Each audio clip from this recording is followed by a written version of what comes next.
Parce qu'on va évoquer un sujet profond et un sujet difficile qui est comment cheminer spirituellement, comment approfondir sa spiritualité dans le cadre du monde qui est le nôtre aujourd'hui, dans le cadre donc du monde moderne. Et d'abord, on va essayer de définir un peu les mots, de définir d'abord qu'est-ce que c'est que la spiritualité.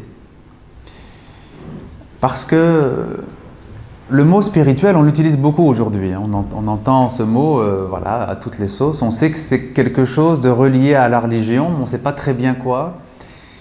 C'est lié à la foi, c'est lié à la ferveur, c'est peut-être même lié à l'amour de Dieu, mais on ne sait pas très bien définir finalement ce qu'est ce mot spirituel. Donc on va essayer de le définir justement.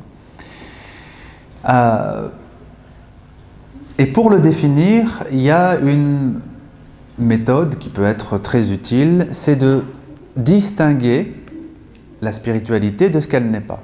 Distinguer l'éducation spirituelle d'autres formes d'éducation qui peuvent être liées à la religion. Alors, dans la religion, il y a ce qu'on appelle l'éducation religieuse. Ceux qui ont vécu dans un pays musulman ont eu des cours de tarbiya diniya, éducation religieuse. Qu'est-ce qu'ils ont appris dans cette éducation religieuse? Ils y ont appris les fondements de l'islam. Ils ont appris ce qui est permis, ce qui n'est pas permis en islam. Ils ont appris aussi qu'est-ce qui est recommandé comme action, comme comportement. Ils y ont appris l'importance du bon comportement. Tout ça, c'est l'éducation religieuse. Ce n'est pas encore l'éducation spirituelle. Le fait qu'il ne faut pas lever la voix sur ses parents, c'est important à savoir, ça fait partie de l'éducation religieuse, pas encore de l'éducation spirituelle. L'éducation religieuse, c'est la transmission de règles, de valeurs, de principes qui font partie donc de la religion. L'éducation spirituelle, c'est la découverte de la dimension spirituelle de la religion. Vous voyez que ce n'est pas la même chose. Dans l'éducation religieuse, on est dans ce qu'on doit faire et ce qu'on ne doit pas faire. Ce qu'on doit dire et ce qu'on ne doit pas dire. Dans l'éducation spirituelle, on est dans ce que l'on doit être. Qu'est-ce que je dois être? Et donc c'est très différent et ça se situe à un niveau supérieur. L'éducation spirituelle, on ne peut pas la transmettre à un enfant. Un enfant peut transmettre une éducation religieuse, mais non pas spirituelle. Pourquoi? Parce qu'un enfant, vous pouvez lui dire « fais ceci et ne fais pas cela ». Tu as le droit de dire ceci, tu n'as pas le droit de dire cela. Mais vous ne pouvez pas lui dire de changer sa nature intérieure. Vous ne pouvez pas lui demander de changer sa psychologie, sa façon d'être. Il a une certaine façon d'être qui va évoluer avec le temps et on ne peut pas lui imposer un changement. L'éducation spirituelle, c'est les clés du changement intérieur. Ce sont les clés du changement intérieur. Alors vous voyez qu'on n'est pas sur le même plan ici. Ce changement intérieur, comment est-ce qu'il nous est présenté par Allah Ta'ala dans le Coran? Vous avez par exemple dans la sourate Shams, la sourate le soleil, vous avez d'abord des serments. Allah Ta'ala jure par un certain nombre de choses créées. Par le soleil et par sa clarté. Ensuite, par la lune. Par la lune et par lorsqu'elle suit le soleil, lorsqu'elle fait suite au soleil. Le soleil il est là le jour, la lune va lui faire suite la nuit. Vous avez un certain nombre de choses comme ça créées qui servent de serment et ensuite vous avez une affirmation. Quelle est cette affirmation? L'affirmation que Allah Ta'ala a créé l'âme en lui donnant une part de bien et une part de mal. On va dire ça pour faire vite. فَأَلْهَمَهَا فُجُورَهَا وَتَقْوَاهَا. Donc Dieu jure par l'âme et par celui qui l'a bien modelé, c'est-à-dire lui-même. Il lui a insufflé sa part de fujur, de transgression, et sa part de taqwa, sa part de piété, sa part de crainte. Et ensuite, Allah nous dit « Qad aflaha man zakkaha wa qad khaba man dassaha » aura réussi celui qui va la purifier son âme, qui va changer intérieurement, qui ne va pas se contenter d'être la même personne à travers les mois, à travers les années, qui ne va pas se contenter de changer son comportement ou sa façon de faire. Il va changer ce qui est en lui-même, à l'intérieur. Et ce changement intérieur, c'est ça qu'on appelle l'éducation spirituelle. Si, par exemple, quelqu'un est agressif et qui prend la décision de ne plus se laisser emporter par son agressivité ou par sa colère, qui prend la décision, par exemple, de ne plus parler méchamment aux autres quand il est en colère, de se retenir donc. C'est bien, mais ça n'est qu'une toute petite partie du travail qu'il y a à faire. Parce qu'en fait, lui, il est toujours colérique à l'intérieur et agressif à l'intérieur. Il fait l'effort de préserver les autres autour de lui, ce qui est déjà, alhamdoulilah, louable, mais il doit apprendre à changer. Il doit apprendre à dépasser cette colère. Il doit apprendre à être libéré de cette colère. Et c'est ça donc qu'on appelle tazkiyat an-nafs, la purification de l'âme, ou l'éducation spirituelle. C'est deux expressions pour une même réalité. Alors, ayant dit tout ça, vous comprenez que l'éducation spirituelle, c'est pas seulement je faisais les choses de telle façon, maintenant je vais les faire d'une autre façon. Je parlais de telle façon, maintenant je vais parler d'une autre façon. Non, ce n'est pas seulement ce que je fais, ce que je dis, c'est ce que je suis. Et alors là, on voit que c'est tout à fait autre chose. C'est tout à fait autre chose et ça demande effectivement une certaine maturité. Ça demande une certaine maturité au niveau de sa foi. Au début, quand on commence à pratiquer, l'adolescent qui commence à pratiquer, il est concentré sur le fait de savoir comment je peux bien réaliser, je peux bien accomplir ma prière. Comment je peux accomplir des actions qui plaisent à Allah, qui vont être récompensées par Allah Ta'ala. Donc il est dans l'agir, le faire.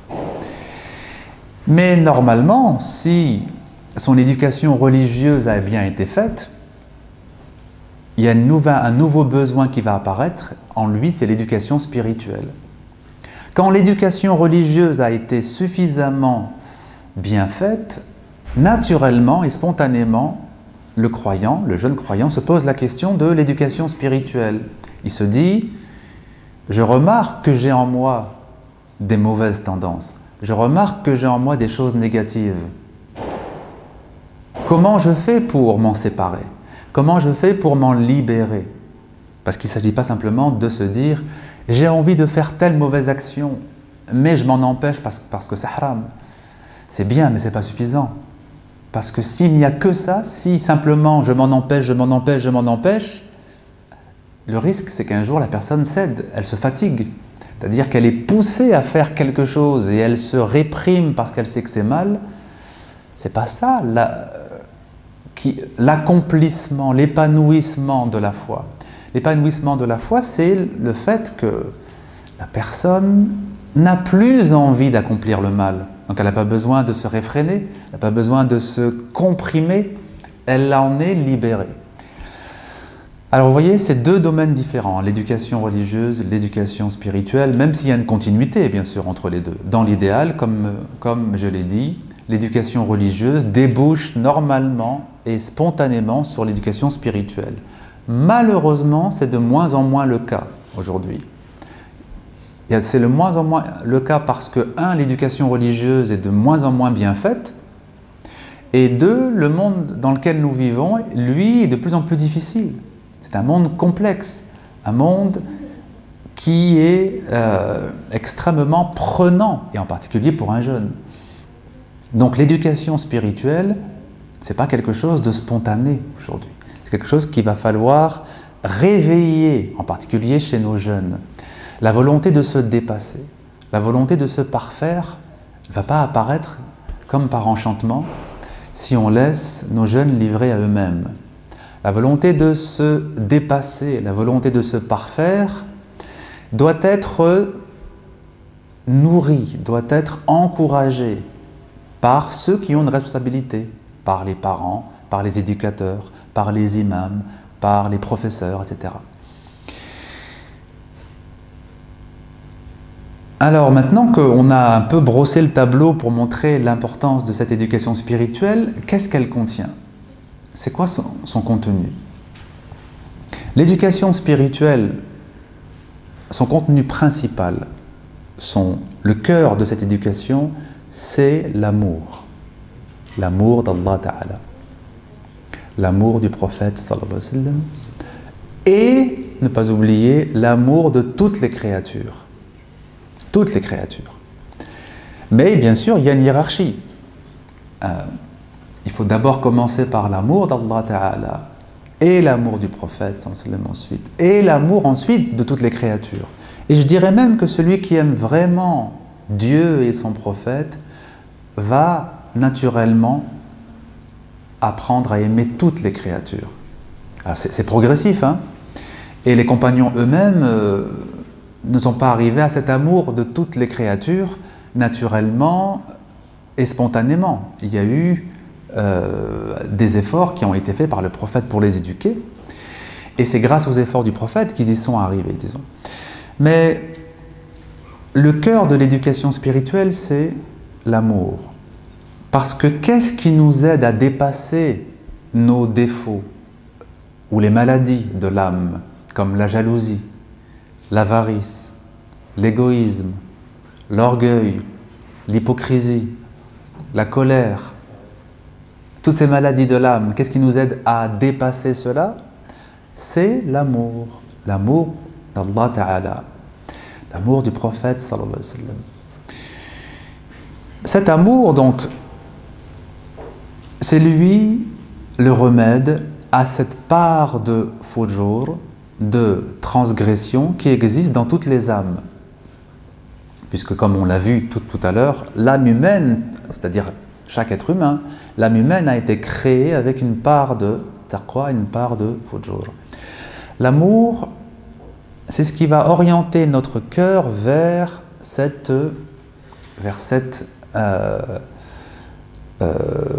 perfection que représente donc Allah Ta'ala. Allah Ta'ala possède toutes les perfections, n'est-ce pas? Lahul asma'ul husna, il possède les noms de perfection. Et quand on se tourne vers lui, quand notre cœur est habité par son amour, qu'est-ce qui se passe? Il se passe que les attributs d'Allah Ta'ala vont commencer à se refléter dans notre cœur. Allah Ta'ala, il est Ar-Rahman, Ar-Rahim. Quand notre cœur est tourné vers Dieu et que sa présence est dans notre cœur, naturellement, on va avoir cette qualité de Rahma qui va s'exprimer, cette miséricorde. Parmi les noms d'Allah, il y a par exemple As-Sabour, le patient. Celui qui aime Dieu va développer dans son cœur la patience. Parce que un des effets de l'amour, c'est, comme disent les savants, un des effets de l'amour, c'est de ressembler à celui qu'on aime.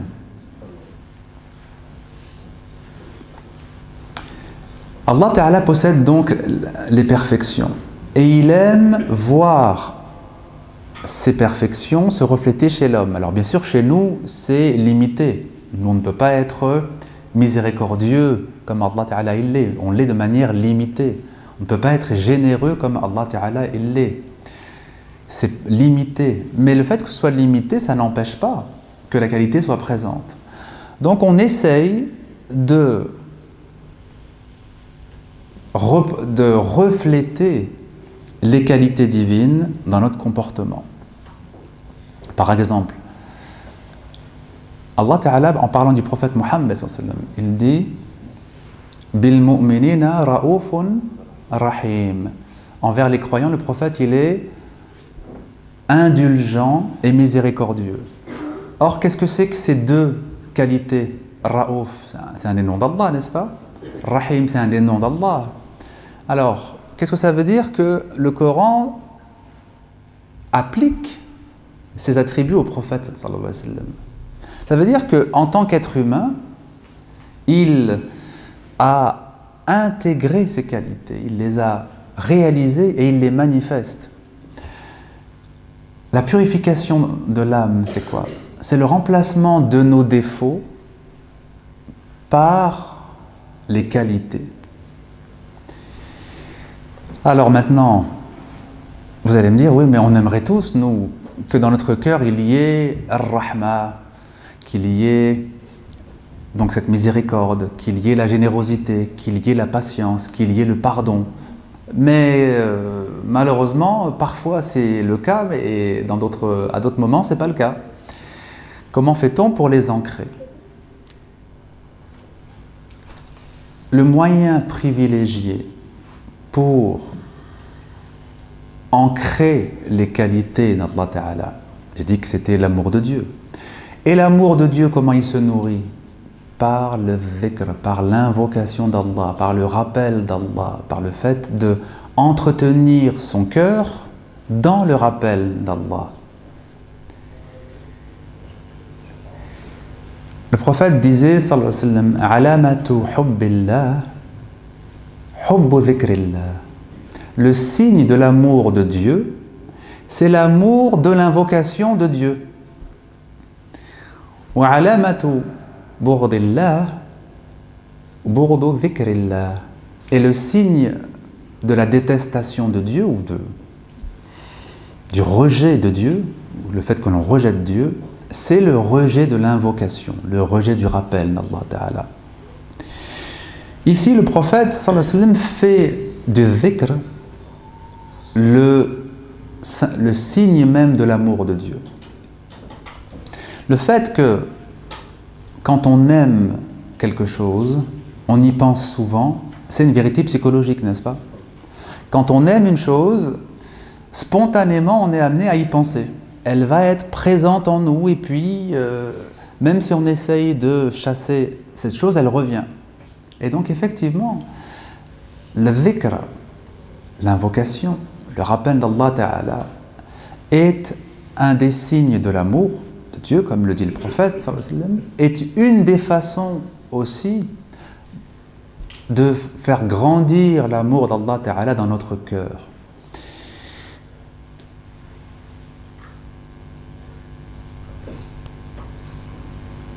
On pense beaucoup trop et on pense mal très souvent.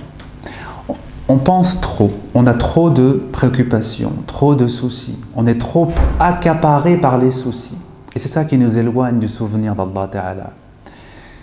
On pense du matin au soir à des choses, alors parfois c'est voulu, très souvent c'est pas voulu, c'est des pensées qui s'imposent à nous, qui viennent et qui tournent dans notre tête comme ça.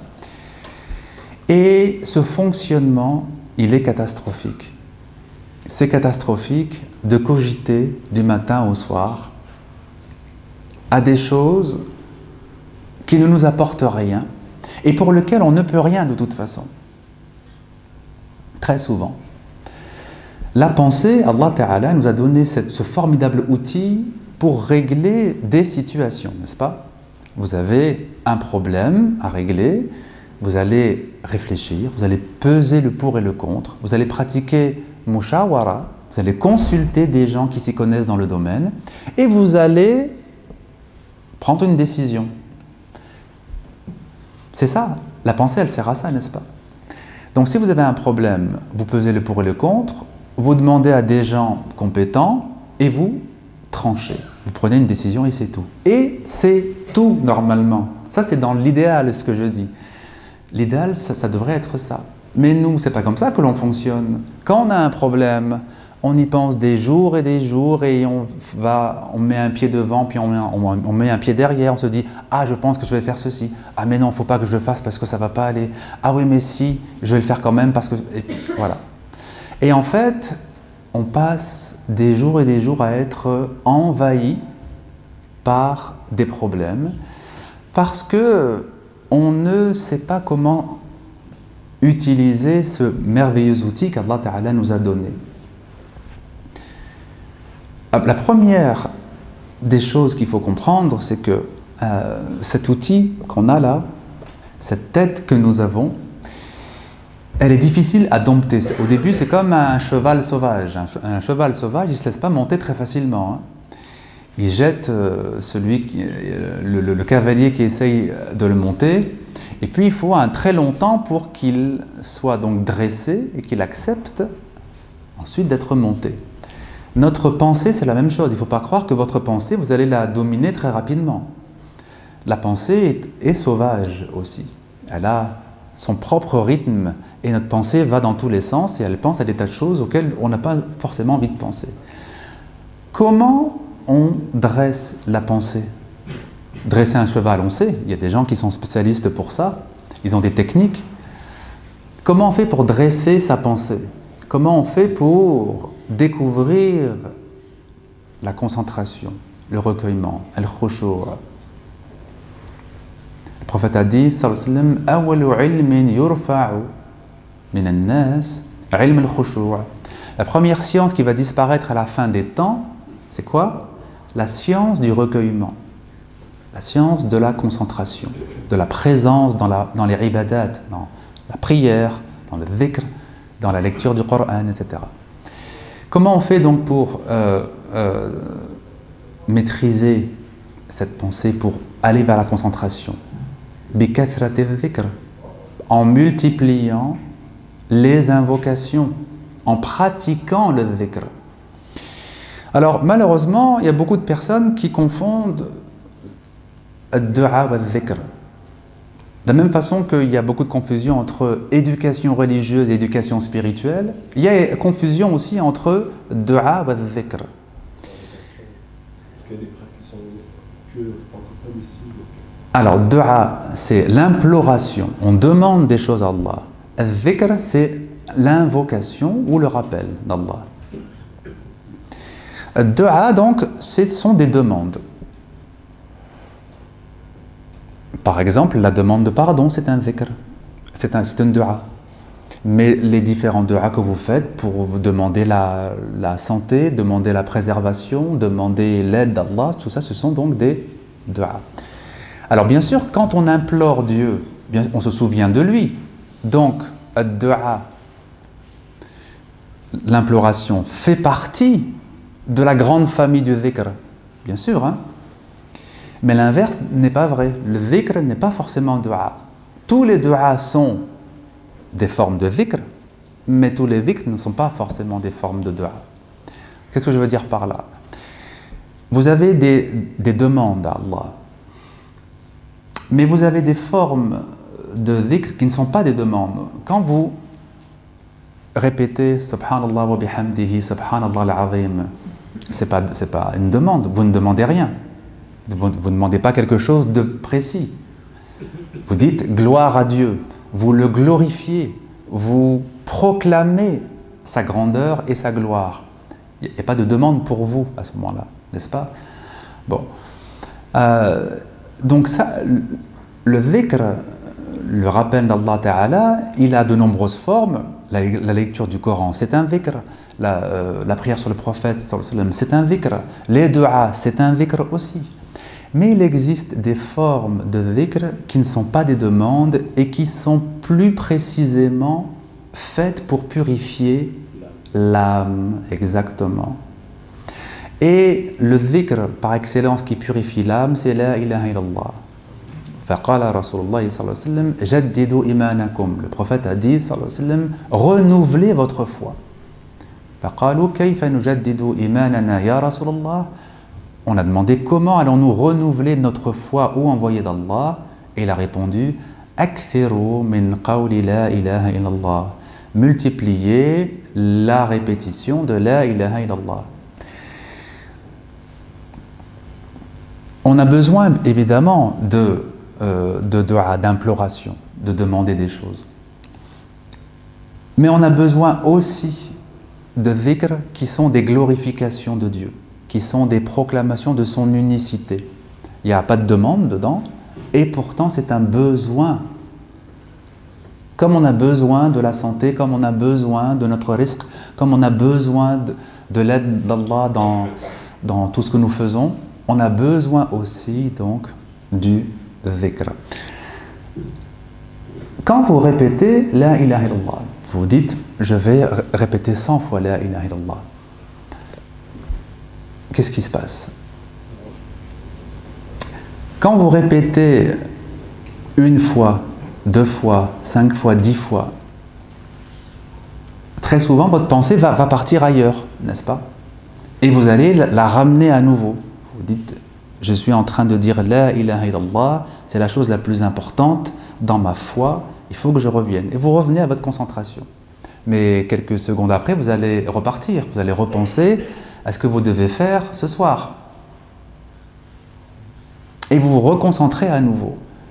Parce que vous avez conscience que ce que vous faites, c'est très important. Dire la ilaha illallah, c'est essentiel dans la vie du croyant. Et donc, à chaque fois que vous allez revenir vers votre dhikr, vous ramenez votre pensée, vous l'obligez à rester sur la formule « Il n'y a de divinité que Dieu ». À chaque fois que vous empêchez votre pensée de partir et que vous la ramenez, vous êtes en train de la dompter, n'est-ce pas? Comme quelqu'un qui essaye de dresser un chien et qui l'oblige à s'asseoir à chaque fois qu'il dit le mot « assis ». Le dresseur, il dit « assis ». Au début, le chien ne comprend pas ce que ça veut dire « assis ». Le dresseur lui fait comprendre. Il l'oblige à s'asseoir. Et il va répéter un très grand nombre de fois jusqu'à ce que le lien se fasse dans la tête du chien entre le mot « assis » et la posture qu'il doit prendre. Une fois que le lien est fait, c'est bon. Quand le maître dira « assis », le chien va prendre la bonne posture. N'est-ce pas? Eh bien, c'est ça. C'est comme ça, c'est du dressage que nous avons à faire avec notre propre nafs. Al-nafs al-ammara bis-sou, l'âme qui incite au mal, on doit la dresser en l'obligeant à revenir, à rester concentré sur ce que l'on invoque, sur le dhikr. Donc un des bienfaits du dhikr, c'est cela. Bien sûr, si on essaye de se concentrer, si on pense à autre chose et que la langue dit la ilaha illallah et puis que notre pensée elle part ailleurs et qu'on ne fait aucun effort de concentration, évidemment là, ça ne porte pas les fruits dont je parle. Mais celui qui ne se contente pas de réciter par la langue et qui fait vraiment l'effort pour être présent, qui fait l'effort pour être conscient de ce qu'il dit, qui fait l'effort pour que quand il récite quelque chose, ça soit présent dans son cœur, progressivement, il va voir un changement.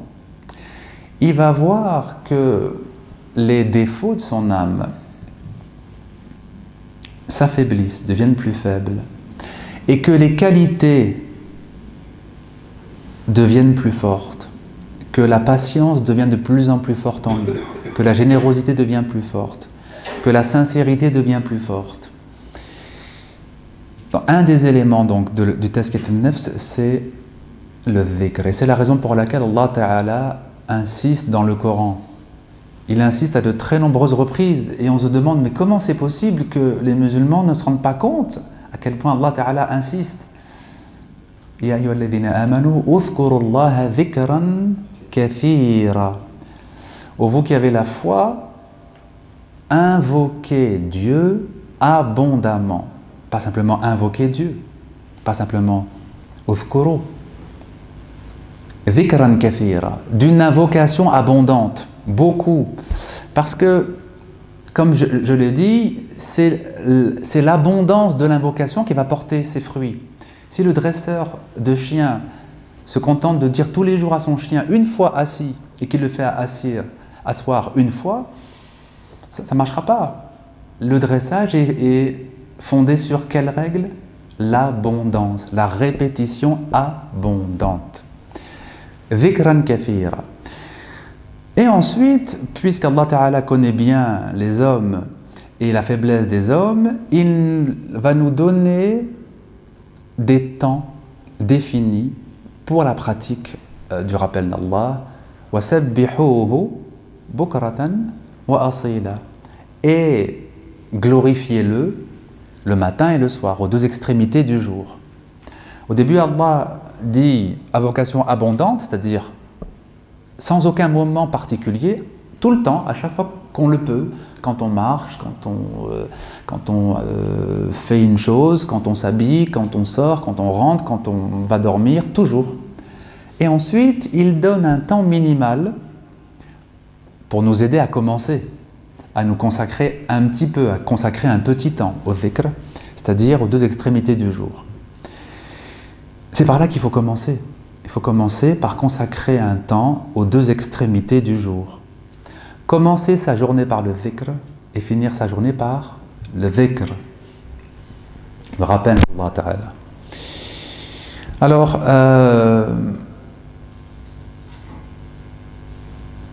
le dhikr est très important dans la purification de l'âme et il y a un deuxième élément, une deuxième partie, disons, qui est extrêmement importante, c'est la bonne compagnie. La bonne compagnie, as-suhba saliha, la bonne compagnie a de très nombreux degrés. Ça peut être la compagnie de quelqu'un qui a un bon comportement, si bien que son bon comportement va déteindre sur toi. Ça peut être la compagnie de quelqu'un qui a une plus grande science, si bien que sa science va être partagée avec toi. Mais ça peut être aussi la compagnie de quelqu'un qui a un degré spirituel plus avancé que toi, si bien que tu vas être appelé, tu vas te sentir porté à rechercher une amélioration intérieure. Il y a donc différents degrés de bonne compagnie. Mais quel que soit le degré de cette bonne compagnie, quel que soit le bienfait qu'on peut tirer de cette bonne compagnie, il y a toujours dans la bonne compagnie quelque chose qu'on ne peut pas expliquer, quelque chose qui est au-delà de ce que les mots peuvent expliquer. Il y a une transmission qui ne s'explique pas. Et le prophète sallallahu alayhi wa sallam a donné une image, comme il ne pouvait pas l'expliquer, il a donné une image, il a parlé du musc. Quand tu vas visiter le vendeur de musc, tu repars parfumé, même si tu n'achètes pas forcément de musc. Ça veut dire qu'il y a une imprégnation. Tu es imprégné par quelque chose qui vient sur toi et tu sors de sa boutique en étant parfumé. La bonne compagnie, c'est pareil. On peut dire, oui, j'ai appris telle chose avec telle personne, j'ai appris le tajwid avec telle personne, j'ai appris la sira avec telle personne. Bon, ça c'est ce qui est visible, ça c'est ce qu'on peut décrire. Mais il y a des choses qu'on ne peut pas décrire, parce que c'est de l'ordre de l'invisible, c'est comme un parfum qui s'est répandu et qui est venu sur nous. La bonne compagnie, donc, elle a énormément de bienfaits, et certains de ces bienfaits, comme je disais, sont très subtils. On ne peut pas les décrire avec des mots, mais ils sont réels. Ils sont présents. Et on doit faire l'effort, chacun d'entre nous devons faire l'effort pour rechercher les bonnes compagnies, pour passer du temps dans cette bonne compagnie. Si on est parent, on doit faire en sorte que nos enfants fréquentent des bonnes compagnies. On doit organiser les choses pour que nos enfants puissent fréquenter d'autres enfants qui leur transmettent aussi des choses qui vont les aider, qui vont participer à les construire. Alors, pourquoi est-ce que la bonne compagnie est si précieuse? C'est parce que on peut faire un effort de se purifier quand on a conscience d'un défaut. Mais quand on n'a pas conscience d'un défaut, comment on fait? Quelqu'un qui n'a pas conscience de son défaut, il n'aura même pas l'idée de changer puisqu'il ne le voit pas comme un défaut. Un des effets de la bonne compagnie, c'est d'avoir l'effet d'un miroir. et de nous permettre de voir des choses qu'on ne voyait pas tout seul, ou qu'on ne voyait pas quand on était avec des gens de mauvaise compagnie, n'est-ce pas? Quelqu'un qui parle de manière agressive, quand il est avec des gens agressifs, il ne se dit pas qu'il parle de manière agressive, n'est-ce pas? Puisqu'il est dans une ambiance où tout le monde parle de cette façon-là. Autrement dit, ça passe inaperçu. Mais si vous prenez cette personne qui parle de manière agressive, que vous la mettez avec des gens qui parlent calmement, tout à coup, ça va lui sauter aux yeux la façon dont lui parle, parce que ça va faire un contraste. Il va y avoir un décalage entre comment lui il parle et comment les gens calmes parlent. C'est ce décalage qui est précieux, c'est le décalage qui permet de se rendre compte de ce qui ne va pas. Autrement dit, un des bénéfices subtils de la bonne compagnie, c'est l'effet miroir. C'est que la bonne compagnie est un miroir dans lequel tu vas voir des choses que tu ne voyais pas avant. Tu te croyais, par exemple, patient, mais quand tu es avec quelqu'un de vraiment patient, tu te rends compte que ta patience à toi est très faible. Et qu'en fait, elle est vraiment tu es au tout début de la patience. Tu te croyais généreux, mais quand tu fréquentes quelqu'un de vraiment généreux, tu te rends compte que ta générosité est faible, n'est-ce pas? Autrement dit, la bonne compagnie permet de se rendre compte de ce qui ne va pas. Et permet du coup de se rendre compte de l'urgence et de l'importance de la purification. La bonne compagnie et la pratique personnelle du dhikr sont au cœur de l'éducation spirituelle. Au cœur de l'éducation spirituelle. Et cette éducation spirituelle, quand on l'approfondit, quand on avance dans ce chemin, on se rend compte que les autres aspects de notre vie vont prendre leur place autour. Par exemple, l'implication dans la communauté, la générosité vis-à-vis des autres. Ça va être une expression naturelle de notre cheminement spirituel. Mais l'inverse n'est pas vrai. Si vous vous dites « Ah, je vais m'impliquer dans le milieu associatif musulman, ça va m'aider dans ma progression spirituelle », ça n'est pas vrai. Parce que ça ne va pas dans ce sens-là. C'est dans le sens inverse. C'est avance spirituellement et tu vas être utile aux autres. Tu vas être inspiré pour être utile aux autres. Donc il ne faut surtout pas faire le chemin inverse. Après, ceux qui veulent faire leur expérience peuvent le tenter.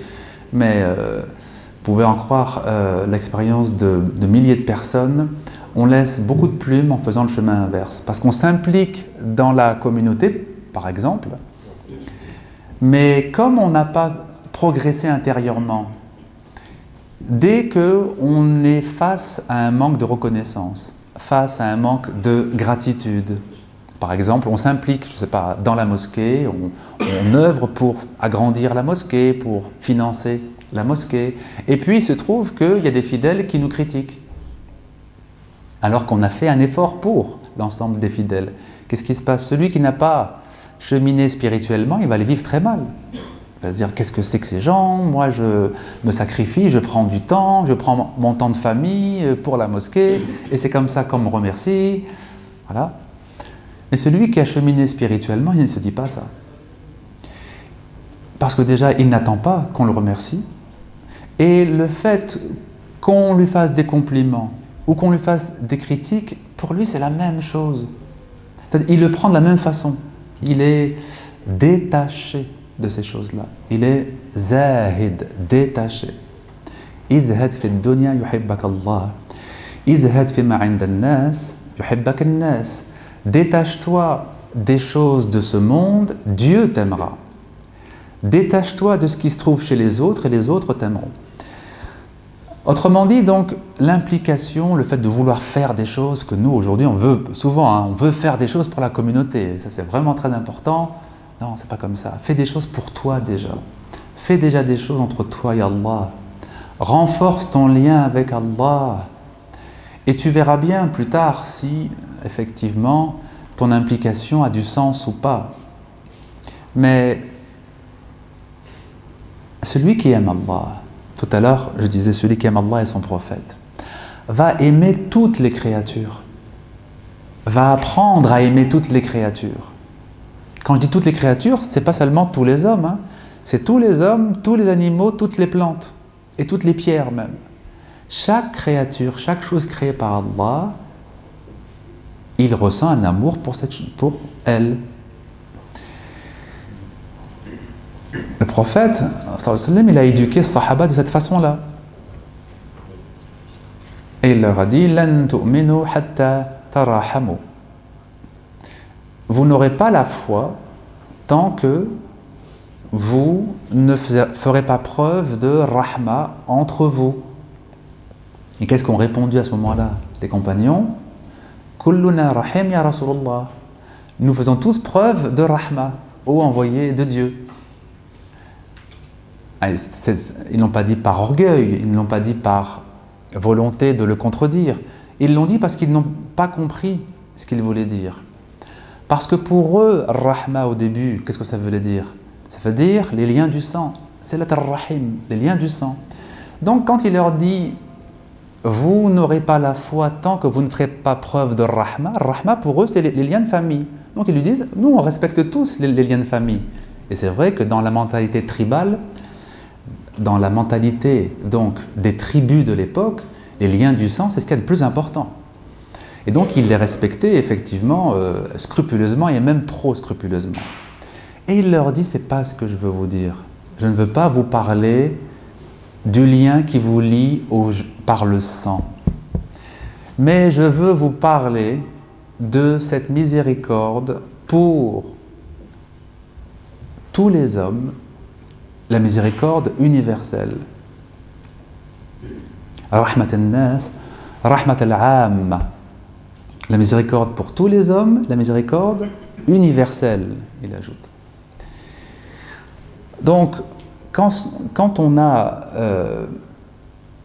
compris l'importance du cheminement spirituel, l'importance de renforcer son lien avec Allah Ta'ala, l'importance de la pratique du dhikr, des différentes formes de dhikr, l'importance de la bonne compagnie, progressivement, on va être amené à avoir une implication plus grande, c'est vrai. On va être amené à se rendre utile aux autres. Mais qu'est-ce qui fait que, finalement, dans nos communautés, nos actions portent peu de fruits? C'est parce que trop souvent, c'est un activisme qui est mis avant la spiritualité. Donc on dépense beaucoup d'énergie pour peu de fruits. Mais quand c'est le contraire, quand nos actions découlent de notre spiritualité, c'est l'inverse. C'est-à-dire qu'avec peu d'actions, il y a beaucoup de fruits. Exactement. Quelqu'un qui est ancré dans sa spiritualité, qui est sincère envers Allah, quand il fait quelque chose, il y a un tawfiq, il y a une réussite. Il n'y a pas besoin de s'essouffler indéfiniment pour essayer de faire une seule action, pour faire tenir un seul projet.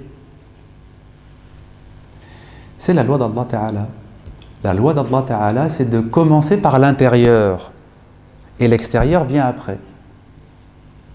Parce qu'Allah Ta'ala ne change pas l'état d'un peuple si il ne change pas ce qui se trouve en eux-mêmes. Allah la yughayyiru ma biqawmin hatta yughayyiru ma bi anfusihim. Donc la loi d'Allah, sunnatullah fi khalqih, la loi de Dieu dans la création, qu'est-ce que c'est? C'est que les changements doivent venir de l'intérieur. Ce n'est pas la peine de s'épuiser indéfiniment par des projets extérieurs qui n'ont aucune chance finalement de porter des fruits. Alhamdulillah, je trouve que c'est une grande grâce qu'Allah Ta'ala nous fait d'avoir mis cet ordre-là. C'est une grande grâce de nous dire que votre effort il doit être intérieur. Et ensuite, à l'extérieur, vous n'aurez juste qu'à faire 2-3 petites choses, 2-3 paroles pour que ça porte de très grands fruits. C'est une très grande générosité, n'est-ce pas? Parce que, qu'est-ce qui est plus facile? De travailler sur soi ou de travailler sur le monde qui nous entoure? Le monde qui nous entoure, c'est très difficile de travailler sur l'extérieur parce qu'il y a des tas de facteurs qui nous échappent, n'est-ce pas? Or, travailler sur vous, c'est vous-même, c'est votre propre être, c'est votre propre responsabilité. Il n'y a personne qui peut venir derrière détruire ce que vous faites en vous-même. Il n'y a que vous qui pouvez détruire ce que vous faites en vous-même, éventuellement par des mauvaises actions. Donc c'est une grande grâce que Dieu fait à l'homme en lui disant que ton travail essentiel, ton effort essentiel, il est à faire à l'intérieur. Et ensuite, l'extérieur va suivre, Inch'Allah Ta'ala.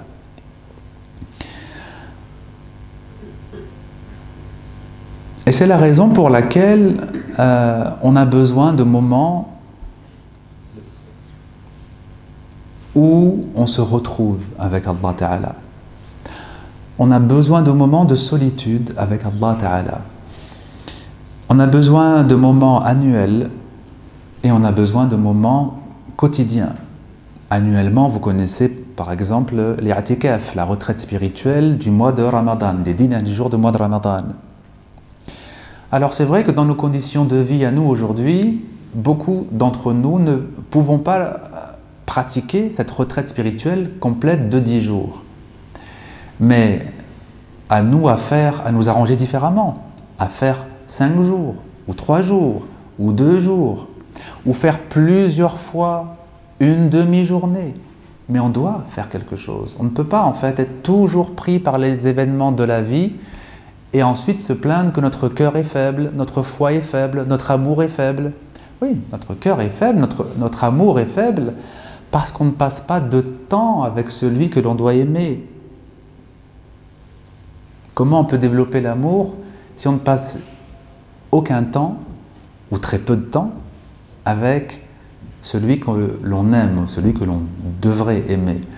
Donc la retraite spirituelle, c'est une nécessité. Et puis, il y a la retraite spirituelle qu'on peut faire plus courte de temps à autre. Alors ça peut être chez soi, ça peut être une demi-heure, ça peut être 1 heure. On va se dire, ce soir, je vais prendre 1 heure pour lire le Coran, pour faire du dhikr, pour réfléchir et méditer. Bref, prendre un temps où on se pose, où on n'est plus pris par le tourbillon de la vie, ça fait partie, disons, hein, de ce qui va nourrir notre foi, de ce qui va nourrir notre spiritualité.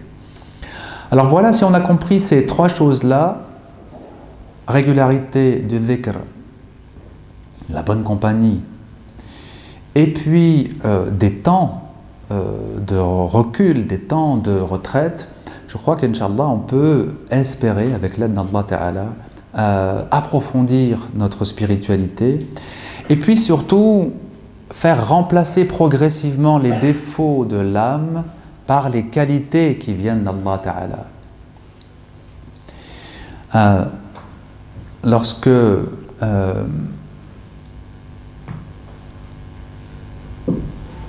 Lorsqu'on s'interroge sur la situation qui est la nôtre à l'échelle individuelle ou bien à l'échelle de la Ummah, il y a un verset qui devrait venir à notre esprit. وَكَانَ حَقًّا عَلَيْنَا نَصْرُ الْمُؤْمِنِينَ. Dieu dit dans le Coran, c'est un devoir pour nous de soutenir, de donner la victoire aux croyants. An-Nasr, le soutien divin, la victoire divine, est quelque chose que Dieu s'est imposé à lui-même. Alors, on se dit, mais pourquoi dans ma vie, pendant longtemps, je ne vois pas mon Nasr, je ne vois pas ce soutien. Ou dans la Ummah, nous ne voyons pas forcément ce soutien. Il faut se rappeler qu'Allah Ta'ala a dit Nasr al-Mu'minin, les croyants, ceux dont la foi est ancrée, ceux dont la foi est forte. Si notre foi est forte, alors An-Nasr, le soutien divin, vient, que ce soit à l'échelle personnelle, dans sa vie personnelle, ou que ce soit à l'échelle collective, etc. Et on voit encore une fois à travers ce verset que le plus important est ce qui vient de l'intérieur. Si on a besoin du soutien d'Allah Ta'ala, et qu'on ne le reçoit pas, c'est qu'on doit encore faire un effort au niveau de l'iman, au niveau de la foi, qu'on doit renforcer donc cette foi, renforcer cette certitude qu'Allah Ta'ala va nous aider et nous soutenir. Et on va finir par un dernier hadith, qui est un hadith Qudsi, qui, à mon avis, complète bien ce verset du soutien divin que je viens de citer. C'est le hadith Qudsi bien connu où Allah, donc c'est Dieu qui parle, hein, où Allah dit « Ana inda dhanni abdi bi » Je me comporte tel que mon serviteur pense que je le ferai. Allah nous dit, je me comporte tel que mon serviteur pense que je le ferai. C'est-à-dire, je fais ce qu'il pense que je veux faire, ce qu'il croit que je veux faire. Si mon serviteur pense que je vais le laisser dans ses difficultés, je le laisse dans ses difficultés. Si mon serviteur a la certitude que je vais le soutenir, je vais le soutenir. Ce hadith Qudsi, cette parole donc divine transmise par le prophète, est à mon sens vraiment la boussole qui doit nous diriger tous les jours, en se disant il faut que j'ai husn al-dhann billah, il faut que j'ai la bonne présomption de Dieu, que je pense que Dieu fera ce qui est le mieux pour moi, parce qu'il va faire selon ce que je pense. Donc il vaut mieux que je pense positivement. Vous voyez comment en fait la spiritualité a des impacts directs sur l'extérieur. Puisqu'en fait, les événements, vous allez les vivre selon quoi? Selon votre dhann, selon votre présomption, selon ce que vous pensez que Dieu va faire. Les événements extérieurs, ils ne sont pas liés seulement à des facteurs extérieurs. Ils sont liés aussi à des facteurs spirituels, à notre attitude donc spirituelle. Alhamdulillah, donc une soirée comme celle-ci, un qiyam al-layl donc comme celui-ci, c'est un des moments dans l'année où on peut se poser et réfléchir à sa spiritualité, réfléchir à comment je peux approfondir ma foi, comment je peux mieux comprendre cette religion, ce merveilleux message du Coran, ce merveilleux message du prophète sallallahu alayhi wa sallam.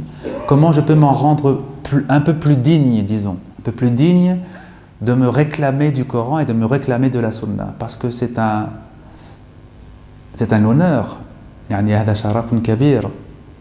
c'est un grand honneur que de se réclamer du Coran et de la Sunna. Et il faut en être digne, il ne suffit pas de, voilà, avec les mots de dire « Ana tabi' al-Qur'an ou Sunna ». Non, il faut le vivre et s'en rapprocher, disons, pour en être de plus en plus digne, Inch'Allah Ta'ala. Et c'est vrai que des moments comme ce soir sont des moments précieux dont on a besoin régulièrement, pour faire le point et pour repartir, Inch'Allah Ta'ala, sur de bonnes bases. Allah yuwaffiqna lima yuhibbuhu wa yardah wa yuwaffiqna lima huwa afdal wa ahsan lana wa lakum. Naam.